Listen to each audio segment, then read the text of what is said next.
Hey y'all, welcome back to my channel. My name is dneshaeriyonna and I'm back with another video. So today I wanted to kind of give y'all some tips on how I plan my content from literally start to finish. Sometimes I do batch content. If you don't know what batch content is, it is basically when you record in one setting. So I can literally sit here and record 3 or 4 different videos and have my content planned out for the month.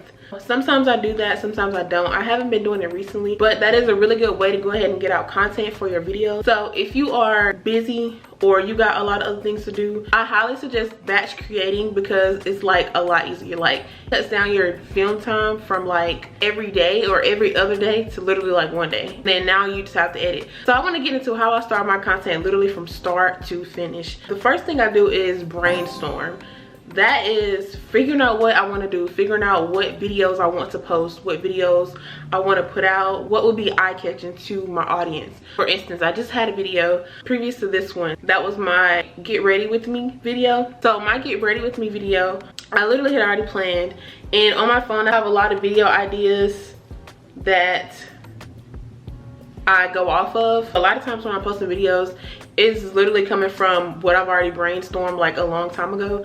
So that's one way that I do it when it comes to brainstorming and just figuring out what I want to post. I kind of just look on social media and I figure out what exactly I want to post. Something that's eye-catching, something that is interesting, fun, something that's knowledgeable.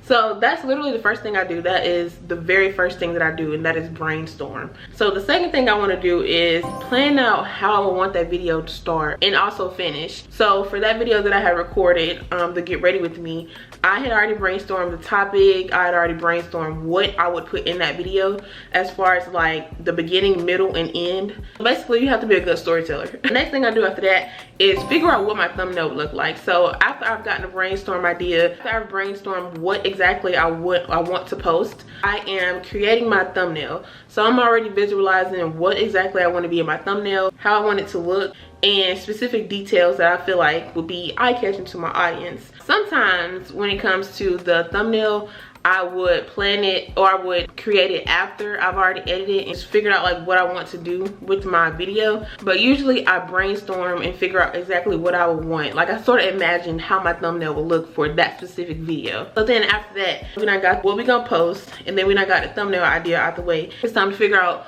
what do you want to put in your thumbnail. So for me, what I like to do is, depending on the mood of the video, I like to put either bright things in my thumbnail or dark, like moody, you know, tones in my thumbnail. And usually I like my thumbnails to be like, you know, real bright because it's eye-catching and people will want to watch it. So I usually like to do bright looking thumbnails, more, you know, sprucey, presentable thumbnails. And honestly, I used to wonder like how people got those really bright, like vibrant thumbnails, and I'm going to show y'all right now actually how they got those thumbnails. Okay, so here's my camera, and let's say I'm trying to record, or let's say I'm trying to take a picture of what we're doing right here. So see how my camera's just pretty normal, it's just pretty basic.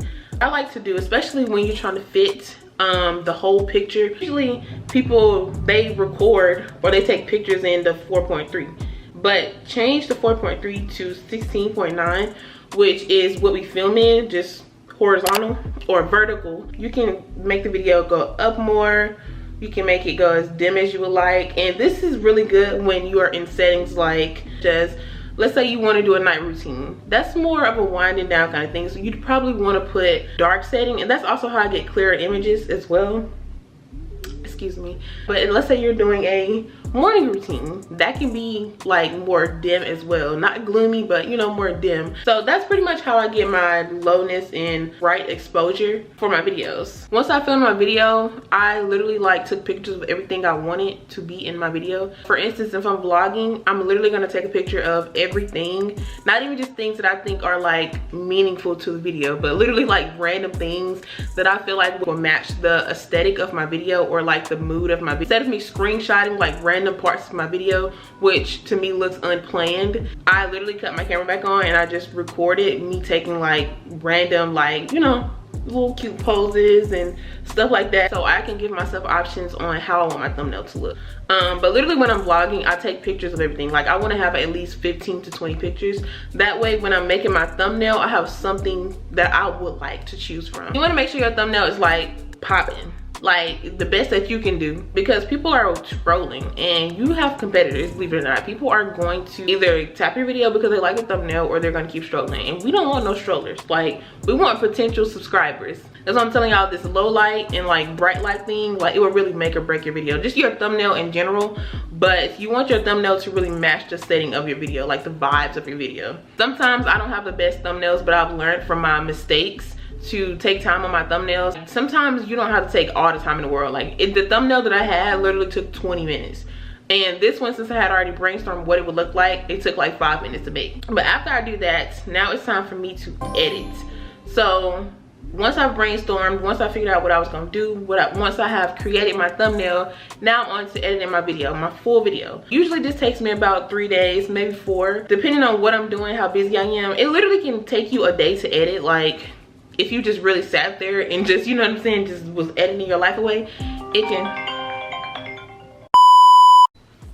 Okay.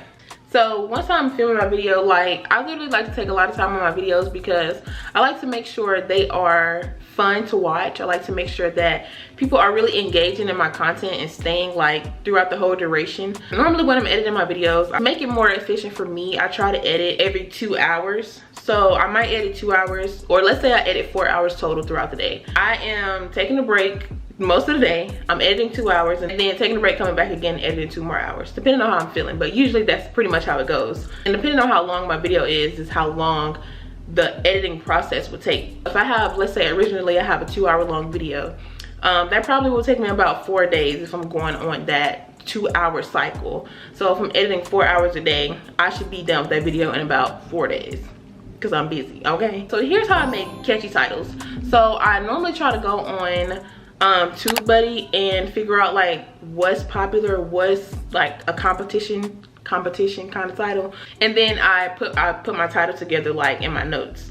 So normally this is what I do. You don't have to do it, but I feel like this is more efficient for me. So I would go on YouTube, search up like a similar video using the title that I originally thought of. And y'all, this is really where the creativity comes in. So I would go on YouTube and just like search up a video and look at all the thumbnails and all the titles.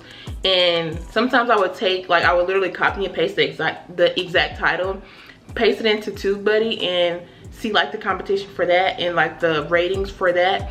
And then if it's good, like if it has a good volume and competition and it's high search and all that, I would literally change like a couple of words in it, like make it my own basically, and then that would be the title that I use. But you do not have to do that. A simpler way to do that is to just literally, let's say you are looking for a video, right? Let's say you're looking for a night routine. You would type in night routine on YouTube. Look at like what creativeness people are putting into their titles. And I'm not saying steal their idea. We are all about originality, okay? So don't steal their stuff, but kind of look at like what they're putting in theirs and put it in yours. So it can, you like, especially the highest like rated ones, the highest viewed ones.